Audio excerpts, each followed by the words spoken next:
आज ना जेवणामध्ये बनवलेलं आहे मस्त असं पिठलं आणि त्याचसोबत ज्वारीची भाकरी, जवसाची चटणी आणि अख्खा मसूर मुलांच्या डब्यासाठी केलेला. त्यांना थोडासा सुका करते, मग त्यात थोडंसं पाणी टाकून आमच्यासाठी थोडासा पातळ केला आहे. नंतर इथं आज किचनच्या खालचा जो भाग सिंकच्या खालचं तिथं थोडंसं साफ करून घेतलं.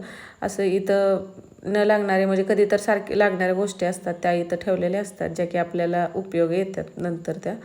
आणि हुक लावून घेतलं जे की असं कॅरीबॅग वगैरे असतील तर त्या ठेवता येतील. नंतर किचन ट्रॉलीज पुसून घेतले आणि फ्रीज साफ केला वरच्यावर. तसंच कपाटसुद्धा थोडंसं झाडून घेतलं आणि आता मुंग्या व्हायला लागलेल्या आहेत उन्हाळ्यामुळं, तर त्याला खडू लावला आणि हे कपाट पण पुसून घेतलं.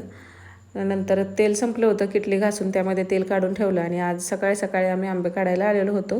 ज्वारीच्या सीझनमध्येच आंबे लागलेले होते आणि 4-5 महिने झालं तर हे आंबे एवढं झालेलं होतं. तर आणि दुसरा मोहर पण आहे. ह्यावेळी 2 वेळा आंबे आलेले आहेत झाडाला. नंतर मस्त असं पिठलं केलेलं आहे, जे की तेलामध्ये जिरं, मोहरी, हिरवी मिरची, लसूण, कोथिंबीर, जिरं पावडर, हळद पावडर टाकून डाळीचं पीठ यामध्ये मिक्स करून अगदी साधं सोपं आणि चवीला मात्र छान लागतं. थोडंसं तिखट बनवायचं.